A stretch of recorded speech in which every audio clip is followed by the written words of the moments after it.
होली कहाँ होगी? उत्तर प्रदेश के ही गोंडा जिला में लोग प्रयास कर रहे हैं और कह रहे हैं कि हमको काम में लग जाओ, धर्म कर्म के काम। तो कहा, मंत्री से कहा चलेंगे गंगा नहाने। तैयारी हो गई। अब राजा चला जब, तो मंत्री संतरी 10 20 25 लोगों का जाना तो लाजमी था, मुनासिब था, गए ही लोग। तब जब राजा नदी के किनारे पहुंचने लगा तो नदी के किनारे देखा कि दिन में ही बहुत सी जगह आग जल रही है। तो राजा ने पूछा, भाई ये आग दिन में क्यों जलाए हुए हैं लोग? मौसम भी गर्म है कि कोई आग जला करके हाथ पैर सेक रहा हो, तो ये आग क्यों जल रही है? तब साथ के लोगों ने कहा, सरकार यह मुर्दा जल रहा है। अरे इतने मुर्दा जल रहे हैं, इतने आदमी रोज मर रहे हैं? हाँ सरकार, सब ये आपके राज्य के ही आदमी हैं, ये सब मर रहे हैं। जो पैदा हुआ उसको मरना पड़ता है राजन। इस धरती का नियम है, विधान है कि जो मनुष्य पैदा होता है मरता है, जो पेड़ फलता है झड़ता है, जो आग जलती है बुझती है। इसलिए राजन, देखो विद्वान लोग, महात्मा लोग, संत लोग कहते हैं कि हमेशा मौत को याद रखो, पता नहीं कब आ जाए।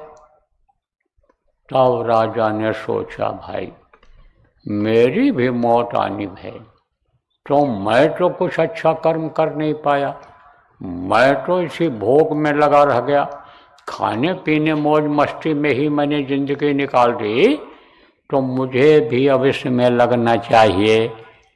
तब राजा ने सोचा, भाई मेरे पास तो अकूत धन है, बहुत रुपया पैसा हीरा मोती जवाहरात भरा है, तो इसका क्या होगा?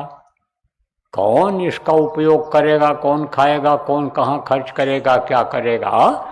तो जैसे हमारा यह धर्म बनता है कि प्रजा का ध्यान रखो, उनका इंतजाम करो, ऐसे प्रजा का धन हम लाओ, प्रजा को ही क्यों न दे दें। तो राजा ने 7 मंजिला मकान बनवाया, काफी बड़ा, और उसमें उसने सब भरवा दिया। क्या भरवा दिया? उस समय पर कौड़ी चलती थी, पैसा चलता था, रुपया चलता था, चांदी के रुपया चलते थे, सोने का रुपया जिसको मोहरें कहते हैं वो चलते थे। इसकी कीमत थी। कागज का यह नोट नहीं चलता था जो गल जाए, घुल जाए, जो चोर ले जाए, वो नहीं।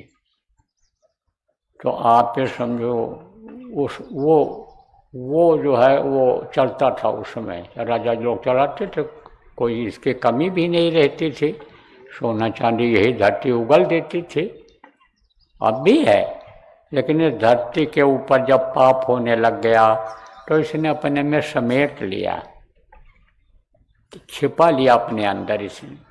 अभी अच्छा समय आ जाए तो आपको नहीं पता है, इतने बड़े बड़े हीरे हैं, इतने बड़े बड़े। अभी मैं कह दूं कि यहाँ खुदाई करो हीरे निकल आएंगे, तो अभी हमारे पीछे सरकार पड़ जाए, अब CID लगा दी जाए कि देखो बाबा ये कह रहे हैं, पता करो कहाँ है, क्या है, कैसे है, ये किस आधार पर कह रहे हैं। लेकिन हमको मालूम है, और अगर कोई गारंटी ले जिम्मेदार आदमी तो बता दूंगा, चले जाओ वहाँ गड़ा हुआ है जमीन के अंदर, इतने बड़े बड़े हीरे कि जिसकी बहुत कीमत है, अरबों रुपए कीमत है। तो धरती के अंदर सब पड़ा हुआ है, सब पड़ा हुआ है, ये हीरा मोती जवाहरात से धरती ये भरी हुई है। तो खूब होता भी था उस समय। तो अन्य समझो उसने क्या किया कि नीचे के मंजिल में उसने कौड़ियाँ भर दी, और दूसरे मंजिल पर उसने ये पैसा भर दिया, और तीसरे मंजिल पर उसने रुपया ये सिक्का रख दिया जो चांदी का चलता था। चौथे मंजिल पर उसने चांदी के थक्के बड़े बड़े जिससे ये रुपया बनता है वो रखवा दिया। फिर उसके बाद में उसने मोहरें रखवा दी। फिर जो है उसने समझो कि मोती जवाहरात हीरा रखवा दिया और 7वें मंजिल पर वो गया, राजा खुद बैठ गया और ऐलान करवा दिया। कहा ऐलान कर दो, जिसको अनाउंसमेंट कहते हो, मुनादी कहते हो, वो करवा दिया पूरे राज्य में कि राजा के यहाँ महल में आओ और वहाँ पर अन्य रुपया पैसा सब रखा हुआ है। एक बार में एक आदमी जो जितना ले जा सके वो ले जाए, दोबारा फिर नहीं आएगा। अब लोग दौड़ पड़े, फ्री मिल जाए तो अभी कैसे, यानी समझो कि दौड़ पड़ते हो, चाहे गिरो दांत टूट जाए, चाहे ठोकर लगे पैर टूट जाए, लेकिन दौड़ते हो सब लोग। किस में दौड़ते हो? लोभ और लालच में।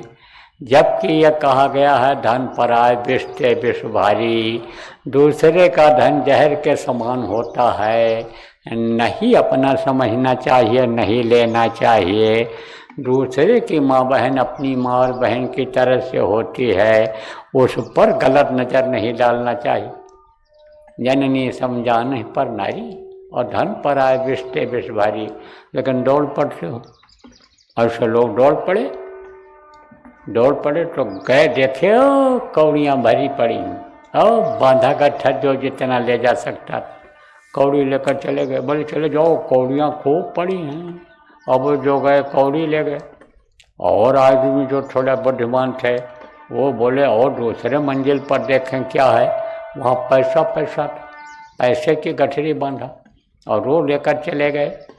फिर तीसरे मंजिल पर पहुँचे तो वहाँ जो सिक्के रखे थे, यानी रुपया रखा था, उसको ले गए। कोई चांदी ले गया, कोई मोहरे ले गया, सोना ले गया, कोई हीरा मोती ले गया। और एक आदमी सीधे चढ़ करके चला गया ऊपर कि देखें आखिर 7वें मंजिल पर क्या है। ये लोग सब यहाँ लेते चले जा रहे हैं, देख करके ही टूटते चले जा रहे हैं इसी में, और यही सब लेकर के जा रहे हैं। देखता रहा खड़ा कि कौन क्या ले जा रहा है। तो चढ़ गया ऊपर तो देखा बादशाह बैठा हुआ है, वो राजा बैठा हुआ है, और बोला मैं तो तेरा इंतजार ही कर रहा था कि कोई मुझसे प्रेम करने वाला भी तो मिले। राजा जिसने यह बाजार लगवा दिया, यह धन भर दिया, उससे प्रेम करने वाला तो कोई मिले। तो जिसने यह खजाना भर दिया, आपके लिए सुख सुविधा का इंतजाम कर दिया, वो तो इंतजार कर रहा है, वो तो इंतजार कर रहा है कि हमारे पास भी कोई आवे और हम उसी को राजा बना दें।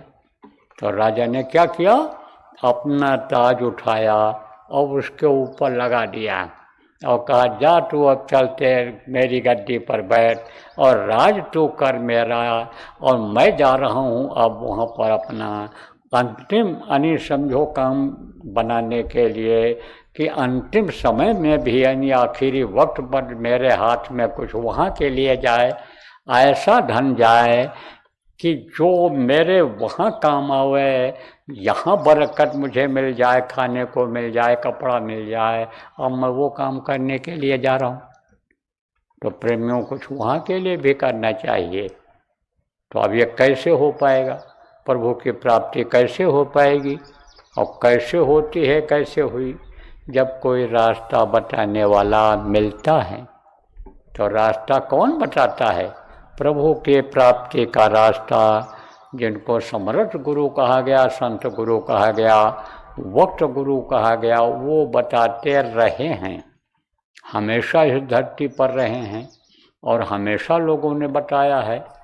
तो वो गुरु रहे हैं और विद्या गुरु रहे हैं, जो लोहा लकड़ी का काम सिखाते हैं, जो ABCD पढ़ाते हैं, जो आ का खा गा गा पे बेटे से सिखाते हैं, जो गाना बजाना सारे गामा पा धनी सा सिखाते हैं, वो गुरु होते हैं, उनको विद्या गुरु कहते हैं। विद्या पढ़ लोगे, विद्या अर्जित कर लोगे, ज्ञान हो जाएगा, तो उससे क्या होगा, कमाओगे, खाओगे, सुख सुविधा भोगोगे, बाल बच्चे जो आश्रित लोग हैं, माता पिता हैं, उनको खिलाओगे, वो सुख भोगेंगे। यह है विद्या, बाहरी विद्या, भौतिक विद्या। भौतिक विद्या भी जरूरी होती है, वो भी जानना जरूरी होता। कुछ न सीख पाओ, कुछ न कर पाओ तो अपना पेट नहीं भर पाओगे, वो भी जरूरी होता है। राम भगवान को भी विश्वामित्र जी अगर शस्त्र विद्या न सिखाते, ये जो राज चलाने का है ये न सिखाते, और दुश्मन का विनाश करना न सिखाते, तो वो नहीं मार सकते थे। किसको? रावण को। उत्तम कुल पुलस्त करनाति शिव बिरंच पूजो बहुभांति, शिव ब्रह्मा विष्णु महेश को अपने मुट्ठी में रखता था। शिव जी का समझो कि कहता था कि हमारे यहाँ ही यहीं आकर के रहा। इतना शक्ति थी उसके अंदर, बहुत तपस्या किया था, परिश्रम किया था, लेकिन बुद्धि उसकी खराब कब होती थी? जब मांस खाता था, जब यानी समझो कि शराब पीता था, तब बुद्धि खराब होती थी। दूसरे की माँ बहन को गलत नज़र से देखता था, इसीलिए उसका विनाश हो गया। तो सीखा किसने? बाली को मारना उन्होंने किससे सीखा था? यानी उन्हीं गुरु से, जिनको विश्वामित्र कहते हैं। लेकिन जब देखा कि रावण हमसे ज़्यादा ताकतवर है, उसको मार पाना बहुत कठिन है, तब उन्होंने अपने गुरु वशिष्ठ को याद किया कि अब आप दया करो मेरे ऊपर, अब हमको आप बताओ जिस काम के लिए हम आए हैं, भेजे गए हैं, वो काम हमारा कैसे पूरा होगा। तब उन्होंने कहा उनको, समझो आप, अंतर में जिनका ध्यान लगाते थे, सबसे पहले कहते ना गुरु का ध्यान, ध्यान मूलम गुरु मूर्ति, पूजा मूलम गुरु पदम, मंत्र मूलम गुरु वाक्यम, मोक्ष मूलम गुरु के। गुरु को याद किया जब उन्होंने, तो अंतर में उन्होंने बता दिया। क्या बताया? कि परशुराम जी भी भगवान हैं इस समय, उनसे ले लो, आपसे ज़्यादा शक्ति उनके अंदर में है, उनसे ले लो दो शक्ति, तो आप भारी पड़ जाओगे, वो कमज़ोर पड़ जाए। तो उनके कौन थे? आध्यात्मिक गुरु थे। अब यह भी बता दें आप लोगों को कि सिद्ध कैसे होगा कि उनके आध्यात्मिक गुरु थे। जब लौट करके आए, कहाँ से? अयोध्या। कहाँ से? रावण को मार करके लंका से। तो दरबार लगा हुआ था, खुशी मनाई जा रही थी, सब रानियाँ बैठी थीं, और समझो कि भाई लोग बैठे थे, प्रजा बैठी थी, मंत्री लोग बैठे थे। तब माता कौशल्या ने कहा, अति सुकुमार युगल मेरे बारे, कौन भांति लंका पति मारे। किस तरह से रावण का विनाश तुमने किया? दुबले पतले कम उम्र के बच्चे, तुमने किस तरह से उनको मारा? जो कहीं झूठ तो नहीं बोल रहे हो, कहीं बढ़ चढ़ के बात तो नहीं कर रहे हो? तब क्या कहा था उन्होंने? आज की तरह से नहीं कि काम कोई करे और श्रेय कोई ले ले, दूसरा करे काम को और कहते हमने किया, हमने, ऐसा नहीं। उन्होंने कहा गुरु वशिष्ठ कुल पूज्य हमारे। अब तिनके कृपा धर्म, गुरु वशिष्ठ की कृपा से हमने रावण का विनाश किया है। माँ मेरे अंदर शक्ति नहीं, तो सिद्ध हो गया ये। आज श्री कृष्ण भगवान ने दो गुरु बनाया, संदीपनी गुरु जो उन्होंने इनको भौतिक शिक्षा दिया, और आध्यात्मिक गुरु बनाया सुपत जी को। सुपत जी को, सुपत सबके ऊपर दया बरसा रहे थे। तब जब इनकी 11 छोड़ी सेना खत्म करने को हुआ, तब सुपत जी से प्रार्थना किया कि दुष्टों पर से अब आप दया अपनी हटा दो, तभी हम इनको मार पाएंगे, खत्म हो पाएंगे। तो सुपत जी उनके थे। ऐसे दो गुरु होते हैं। तो भौतिक गुरु तो मिले आप लोगों, और ऐसे गुरु भी बहुत से लोग मिले कि जो कान फूंक दिए या कंठी बांध दिए, वो गुरु और गुरु होते हैं। कन फूका गुरु और का बेहद का गुरु, और बेहद का गुरु जब मिले तो लगा ठिकाना ठौर। कौन ठिकाने पर ये जीवात्मा तभी पहुँचेगी, मुक्ति मोक्ष को तभी होगा जब बेहद का गुरु मिले। तो गुरु तो सब बड़े और कोई नहीं छोट, और शब्द पारखी महीन है, बाकी चावल मोट। शब्द पारखी गुरु को खोजना चाहिए, क्योंकि यह दुनिया संसार सब शब्द से बना है, शब्द से बना है। शब्द किसको कहते हैं? जो मुंह से आवाज़ निकलती है। शब्द में देखो 2 3 सा आधा बा और 10 शब्द।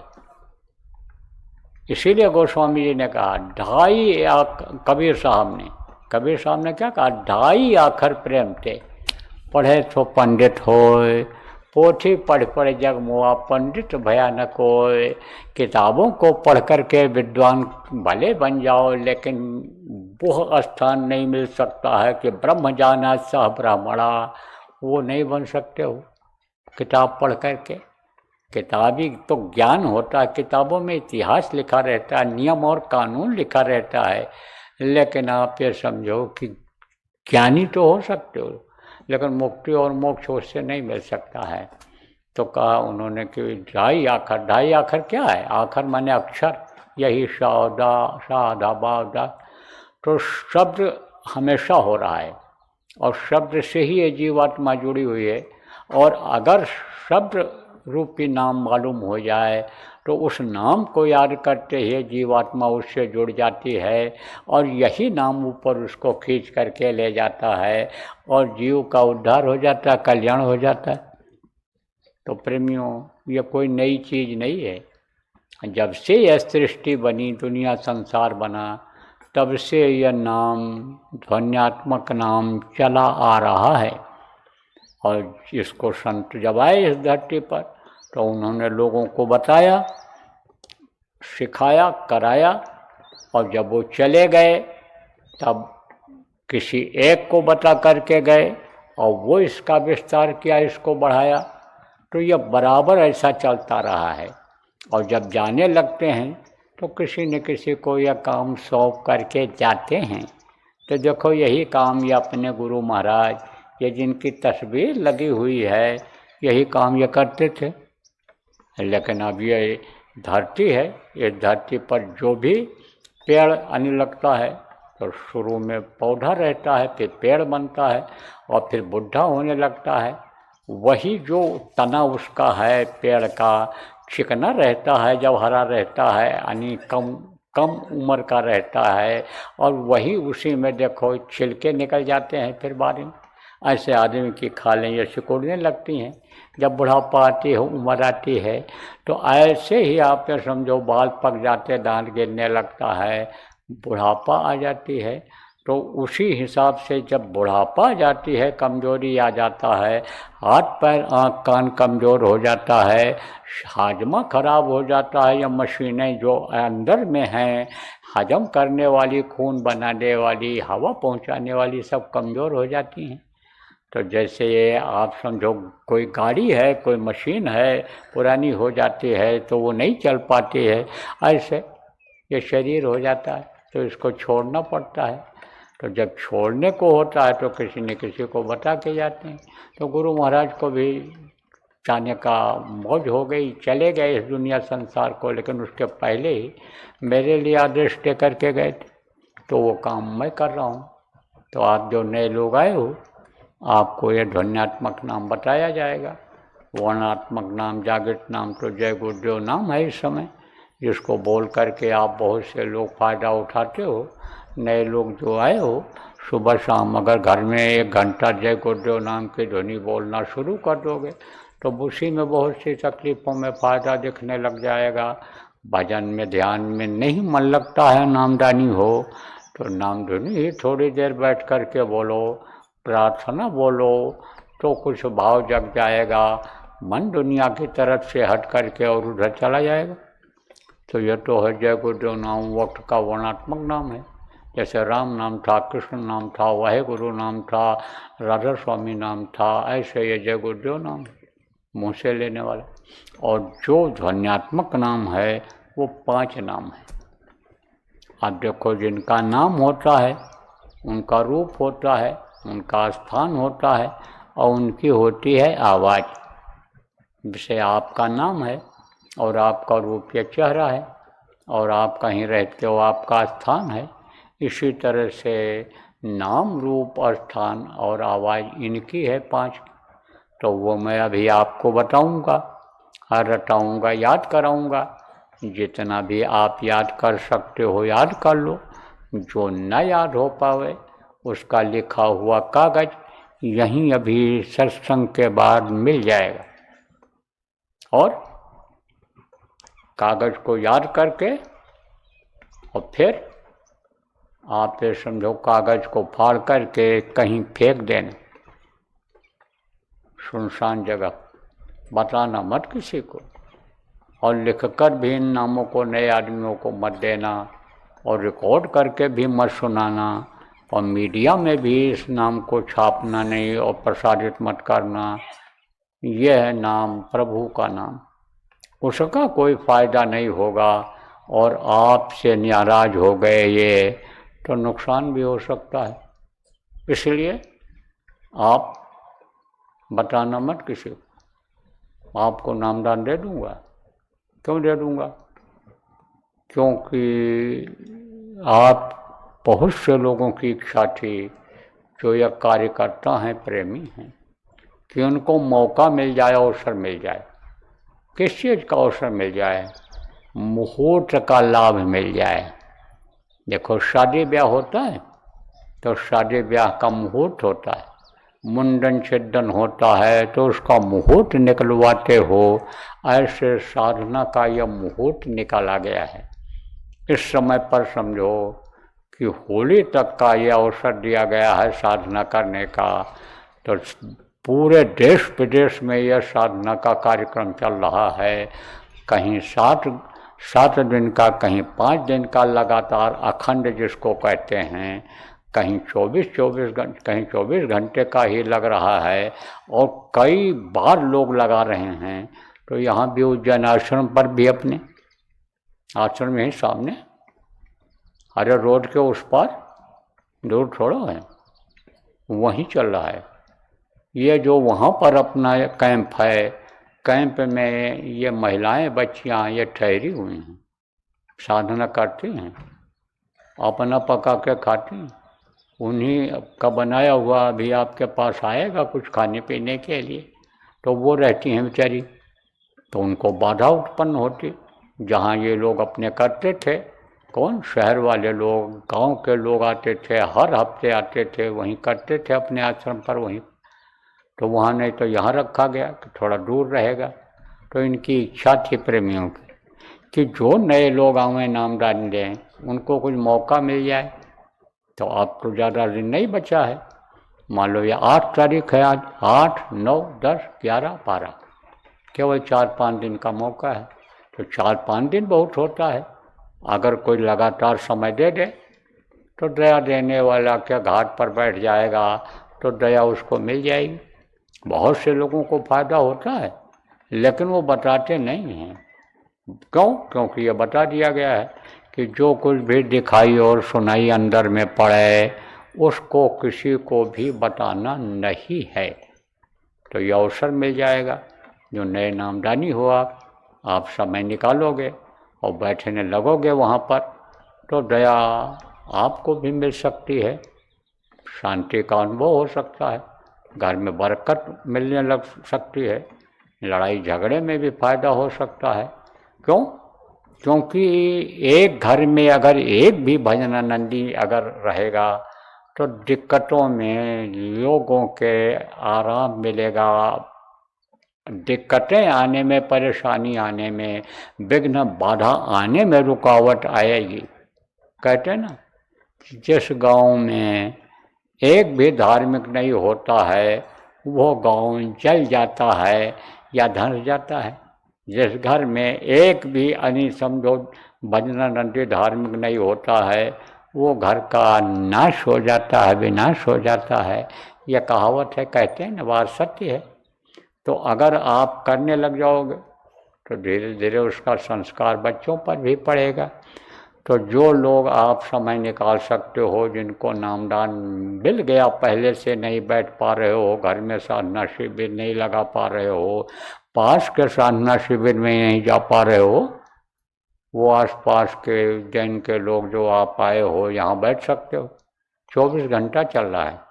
लेकिन ये जरूर है, वहाँ का थोड़ा नियम है कि बच्चियाँ दिन में जाती हैं, रुकने की व्यवस्था है, बच्चियाँ दिन में जाती हैं, ये देवियाँ महिलाएं जिनको आप कहते हो, और दिन जब निकल आता है, सूरज निकल आता है, तब ये जाती हैं और शाम को वापस हो जाती हैं।